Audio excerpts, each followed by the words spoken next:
man ahdatha fi amrina hadha ma laysa minhu fahuwa rad. Al-Imam Ibn Rajab Al-Hanbali anasema wa hadha al-hadithu aslun adhim, hadithi hii ni asli kubwa kabisa, ni msingi mkubwa min usuli al-Islam, katika misingi ya dini ya Kiislamu. Wa huwa kal mizani lil a'mali, na hadithi hii ni kama vile ni kipimo cha kupimia matendo fi dhahiriha, katika nje yake. Matendo yako kwenye dhahir yanapimwa na hadithi hii. Kama anna haditha innamal a'malu binniyati, kama ambavyo ile hadithi inayosema matendo yote huzingatiwa nia, mizanun lil a'mali fi batiniha, ni mizani ya kupimia amali ndani yake, ndani ya moyo. Basi hadithi hii ni mizani ya kupimia amali nje yake.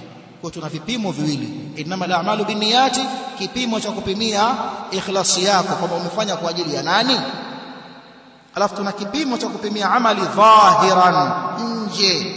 Je, hili unalolifanya kwa maelekezo ya nani? Ndio maana tukasema kwamba hadithi innamal a'mal na hadithi alhalalu bayin wal haram bayin, na hadithi gani?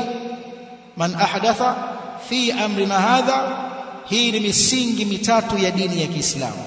Wakasema baadhi ya ahlul ilm, hadithi hii adhamahu ulama, wameitukuza hadithi hii wanawazuoni, na wakasema innahu aslun fi rad kulli almuhdathat, hadithi hii ni asli ya kurudishwa kila mambo ya bid'a yaliyozuliwa, wal awda' almukhalifati lisharia, na awda' ambazo zinakwenda kinyume na sharia, hali zozote ambazo kwamba zatofautiana na sharia, hadithi hii ndiyo asli ya kuvikataa vyote hivyo.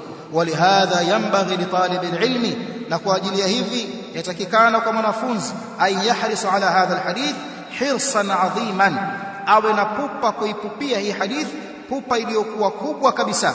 Wa an yahtajja bihi, na aijengee hoja hii hadithi fi kulli mawridin, katika kila sehemu yahtaju ilayhi fi radd albid'a, ambayo atahitajia juu ya kuzikataa bid'a na kukataa almuhdathat fi alaqwal, yawe ni maneno, wal a'mal, yawe ni matendo, wal i'tiqadat, ziwe ni itikadi.